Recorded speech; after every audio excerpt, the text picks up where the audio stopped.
and welcome to the program. I'm your host, Patty Pagaling, with the Alliance for a Pesticide-Free Ojai Valley, a group of doctors, scientists, members of the local business community, parents, and others concerned with the presence of toxic chemicals in our environment. Everything from toxic building materials to the BPA in plastic products, to the overuse and commercial use of highly toxic pesticides and herbicides.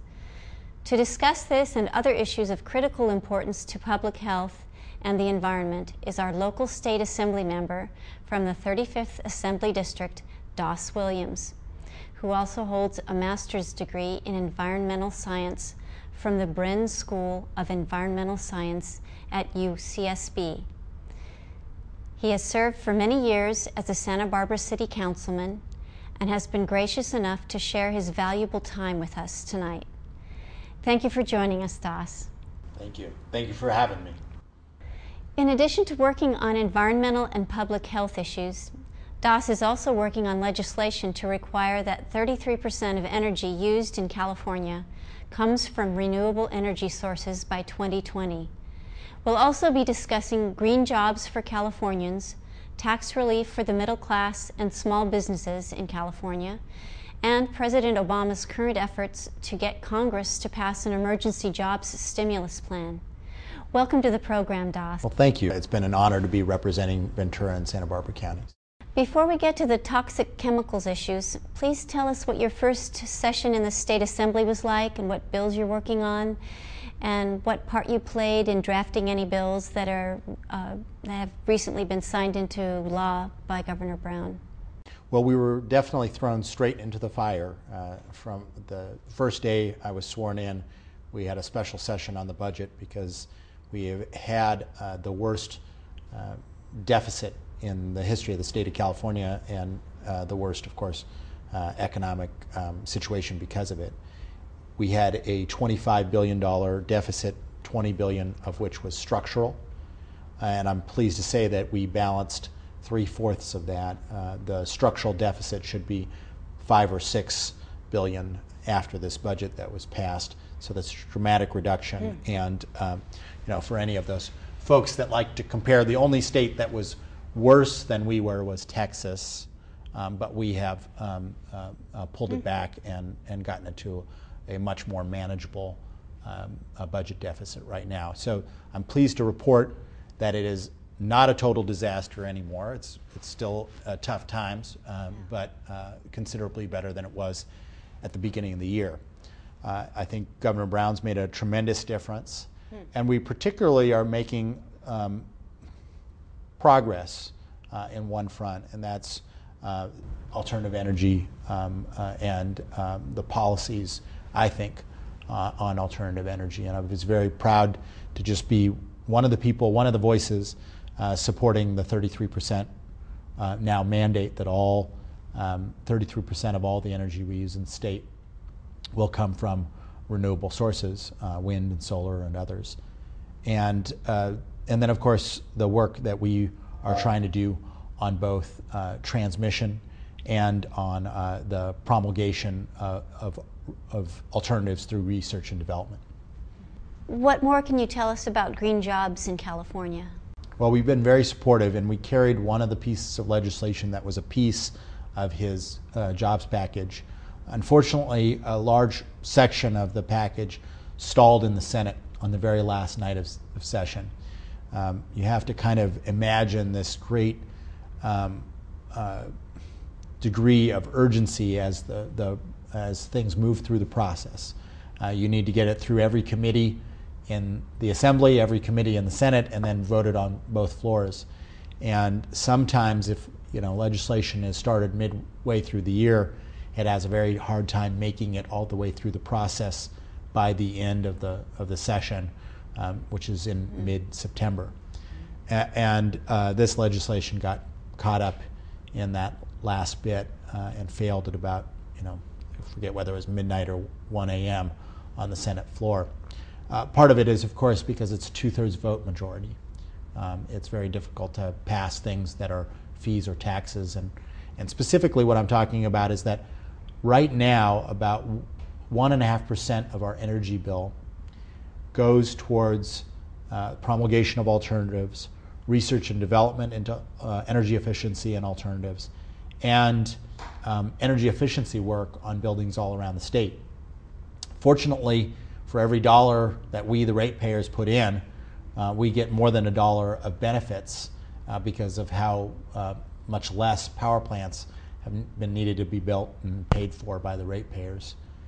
But the unfortunate thing is that the fee will now go away at the end of the year if action is not taken.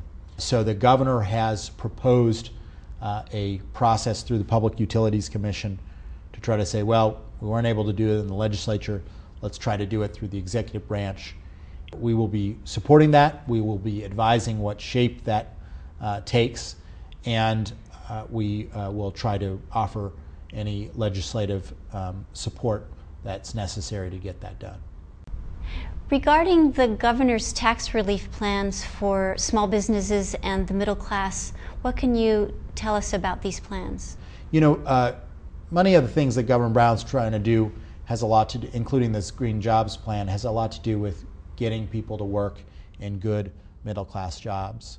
What this effort is to try to close a large loophole that enables corporations to essentially get a tax break to have and take employees out of state, which is obviously something that is not functional for us to allow. And the proposal, which is not passed yet, but the proposal would be to close that tax loophole. It's about $1.1 billion of more revenue. I rather put that towards our university system, but we need to get 2/3 vote majority. So the Democrats proposed to provide essentially a tax cut to working people. Most people do a standardized deduction on their taxes, and it would now enable people to have a standardized deduction of $1,000 more if they're an individual or $2,000 more if they're a couple, and that would save a lot of people off their taxes. It also had incentives for manufacturers to help bring back manufacturing into the state. So again, this is part of the governor's plan of trying to help business sectors where we're creating more well-paying middle-income jobs and that are vital for the prosperity of the state and the preservation of the middle class here. What more can you tell us about green jobs in California? A lot of people don't always know what you mean by green jobs, but this is a growth sector. It's actually growing right now in the economy as fast or faster than the tech industry as a whole, and has seen growth even in our area. Sometimes we think of as Ventura and Santa Barbara counties as out of the way.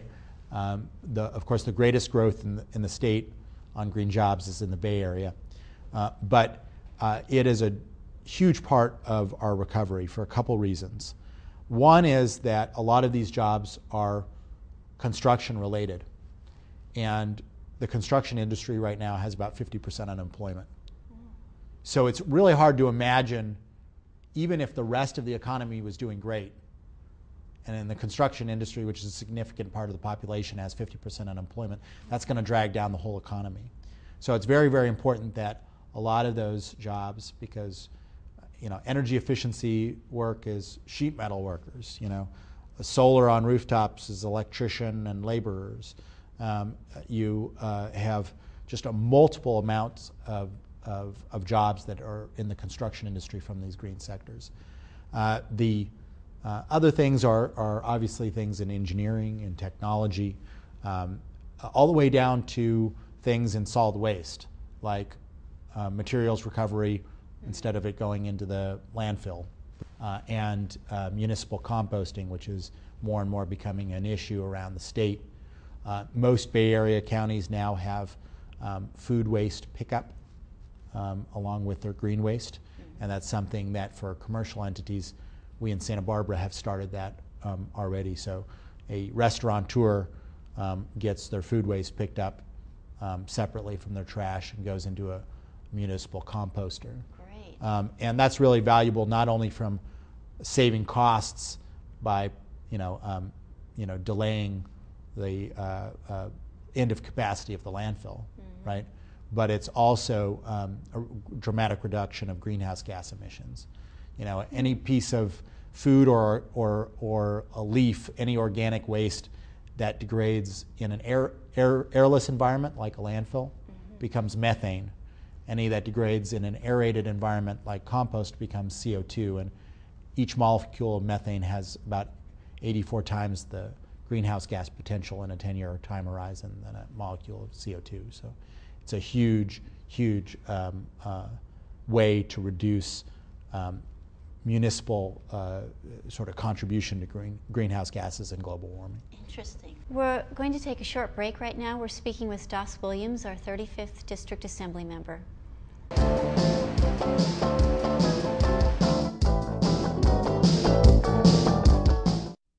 Explore what you can see. If you just get up and get outside and see those trees, you can actually be that tree. Explore what you can do. Who cares if you get dirty? Explore nature. Jeremiah, look! For the children in your life, visit Nature Explore at arborday.org. You could be a whole lot smarter. Environmental impacts on our coastal communities have never been greater. From pollution to climate change, coastal communities are at ground zero. The Serpent River Report brings you the latest developments impacting our coastal communities. We'll talk with experts about how environmental pollution, development, and climate change is affecting our coastal and river ecosystems. It's all right here on the Serpent River Report.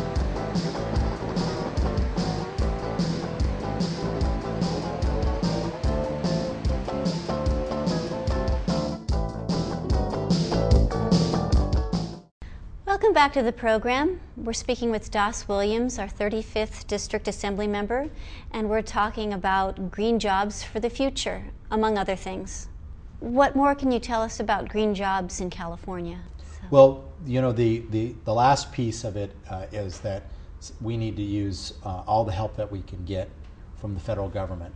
And the Obama's stimulus package included some funds that could be used for this kind of green jobs stimulus. And I did a bill as a joint author with the chairman of Utilities and Commerce to take $50 million of those funds and put it towards energy efficiency retrofits for large buildings, for state buildings. This is huge. Number one, it reduces our ongoing cost of operating those buildings. And secondly, it's again those construction-oriented jobs where folks are really having trouble. And thirdly, energy efficiency is dollar for dollar our most efficient way to, reduce our dependence on fossil fuels. So it got passed and signed into law, and that's another thing that we're very, very, very proud of. In fact, we had 10 pieces of legislation that we authored become law this session. That's great. It's been an honor to be representing Ventura and Santa Barbara counties. Just last week, we received great news on the environmental front. Governor Brown just signed into law the ban on BPA's in plastic products, such as baby bottles and sippy cups. What can you tell us about your involvement with the creation of this extremely important legislation?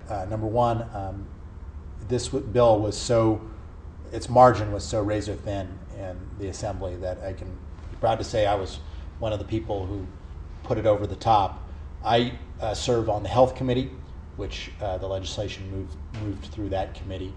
And by the way, that is an amazing place to be right now because of healthcare reform coming from the president and the federal government and the follow-up that the state has had to do with that. We are doing such things as capping the amount that a health insurance company can have as administrative overhead or profit. So we're mandating that at least 85% of the healthcare dollar go towards care. And that's a very revolutionary thing. And so I think a lot of people don't give the president a whole lot of credit for how revolutionary healthcare reform is. But the BPA ban, I think, is a very, very important issue, particularly in that The people that it affects the most could be pregnant mothers and young children.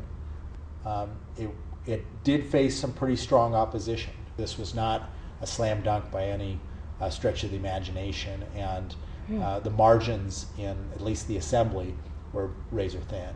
But we passed it, and the governor signed it into law, and so that's a credit to my colleague Betsy Butler, who saw it the whole way, but also a credit to all the environmental groups and individuals that worked on it. There was one bill that we hope to do on pesticides, which is dealing with toxic air contaminants. There are a number of pesticides that are used around the state that are supposed to be able to have regulations issued for them for how far away people need to be, what how long you need to leave the field fallow after spraying or other things before people can actually be nearby or in the field.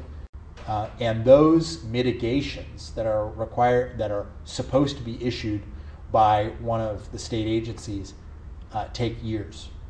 In fact, in 8 years, only one pesticide has been issued, these mitigations. And in the meantime, these pesticides are used in our fields without the required mitigation measures being articulated. That's a real problem. And so a number of, if you're familiar with CRLA Foundation, they do a lot of work in rural areas. What does that stand for? California Rural Legal Assistance. They sponsored a piece of legislation. It died in the Ag Committee by 1 vote. And so we're going to push really hard this next session to get that through. I got a really great batting average. We got, I think, 10 out of 13 bills that we were actively pushing signed into law.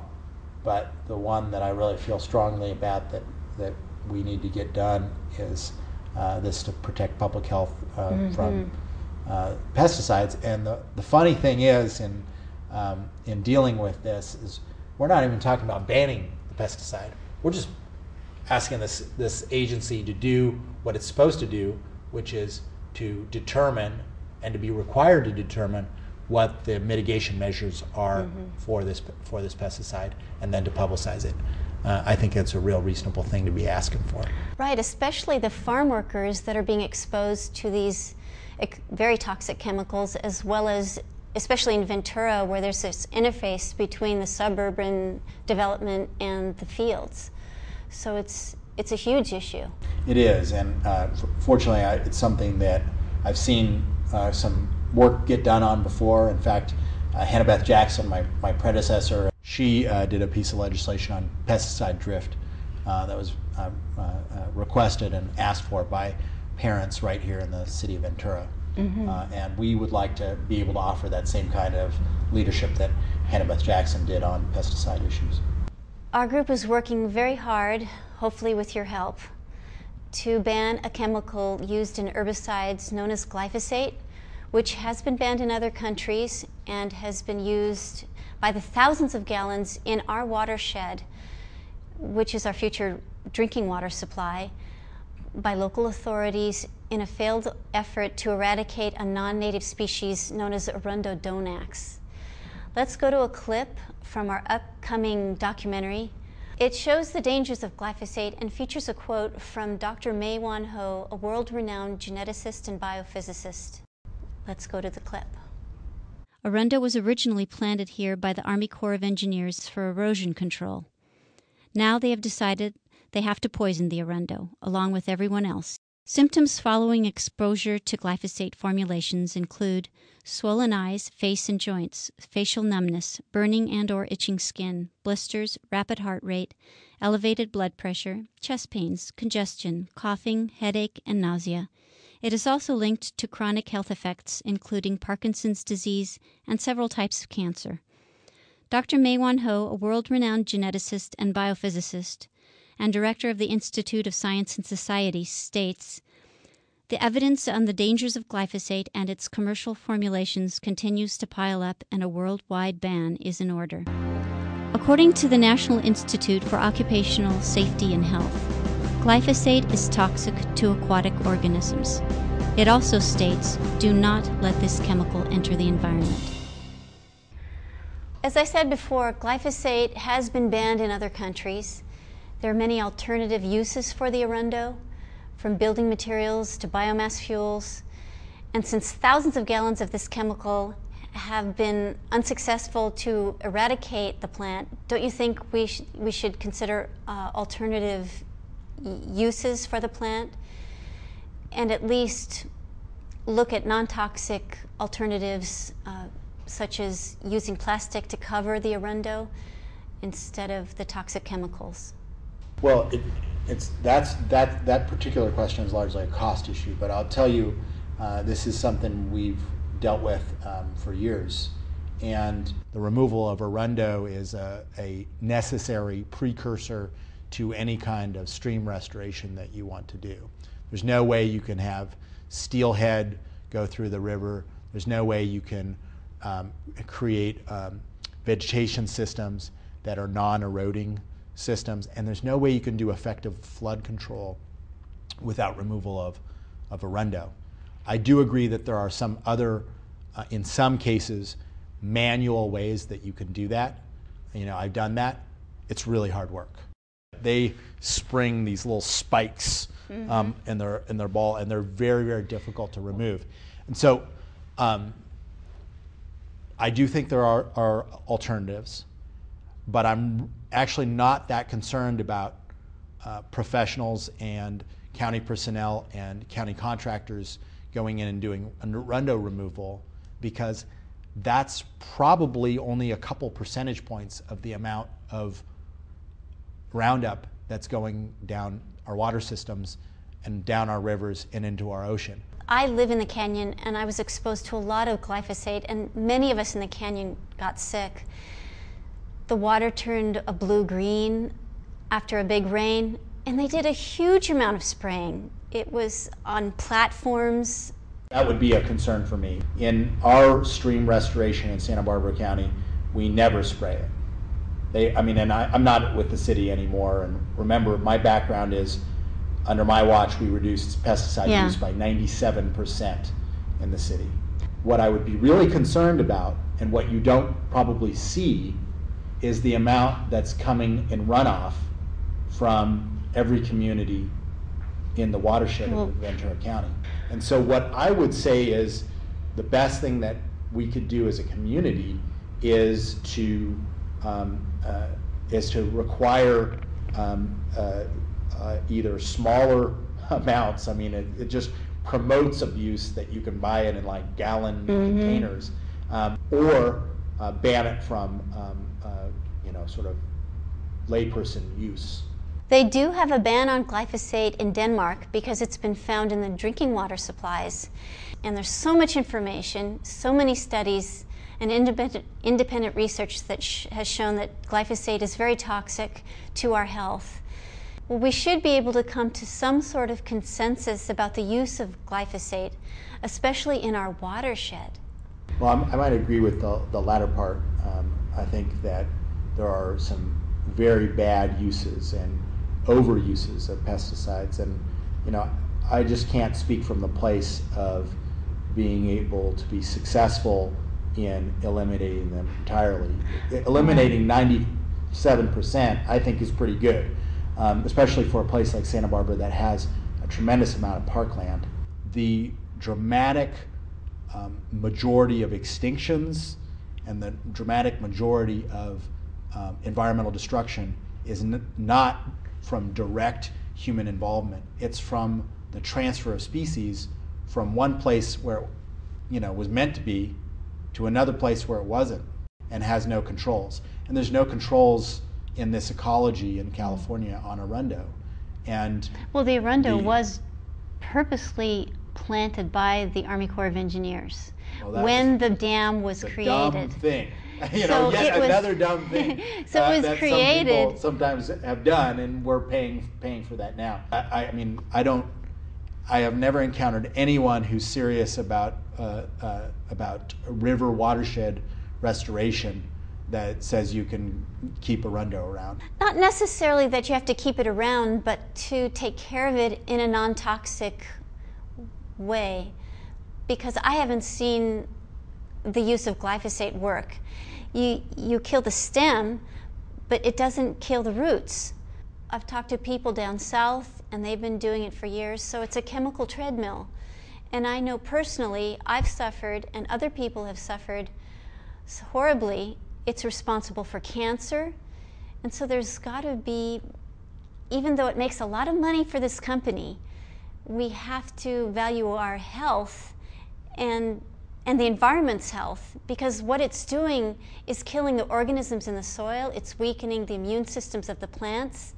Well, we should be able to come to some sort of consensus about the use of glyphosate, especially in our watershed. I for one, would very much support stricter regulations on who can apply Roundup and in what kind of amounts, because I think it's a completely abused pesticide. The other point is that we could do stream restoration with less things, but it's a question of whether people, like a lot of things, whether people are willing to pay for it. And as whether people are willing to pay for the number of, young, people with good backs that it would take to pull out the Arundo of our streams to prevent them from, contributing to flooding and contributing to the destruction of our natural streamscape in Ventura, Ojai, and along the Highway 33 corridor. Right. Well, one quick idea here. Portland General Electric is paying to have Arundo trucked to them because they have a plantation for biomass, and they have to get off dirty coal by 2020. So instead of poisoning it, we could actually harvest it in the places where it's very difficult to get rid of and it keeps growing back. And we could have perhaps a revenue source, or at least break even, and we can have an industry around the Arundo. And part of our legislation has been to help things like biomass and biogas, actually, for instance, from dairies. It's, cows produce a lot of gas, and that is either methane that goes into our environment and hurts our environment, or it can be used as an energy source. Though you'd need to locate a biomass power plant in the locality, and that would be a pretty difficult thing to do, and I'm not sure Ventura County residents would be happy with the air quality impacts and other things. I believe there is a plant in Southern California that could handle Arundo. I'm sure the county would let somebody rip it out for free if there was folks who were willing to pay for it. Well, the money that they pay to poison it could go towards getting it out. I think one of the important things about environmentalism and my environmentalism is to realize that we're part of the problem and that we have to change our own use of things like that. Because people think about it, well, it's only one house, but if it's 30,000 units in a city, that's a lot that runs off into the river every time it rains. Thank you so much, Doss, for coming and for all the good work that you're doing in the State Assembly. And we hope that you come back and join us to give us another update what's going on in Sacramento. Thank you for having me, and I would love to come back. Thanks. And I'd like to thank you at home for joining us. I'm Patty Pagling with Pesticide Free Ojai Valley. If you're interested in finding out more about what we're doing, you can go to our website at pesticidefreeohivalley.org. We thank you for joining us. Good night. Environmental impacts on our coastal communities have never been greater. From pollution to climate change, coastal communities are at ground zero. The Serpent River Report brings you the latest developments impacting our coastal communities. We'll talk with experts about how environmental pollution, development, and climate change is affecting our coastal and river ecosystems. It's all right here on the Serpent River Report.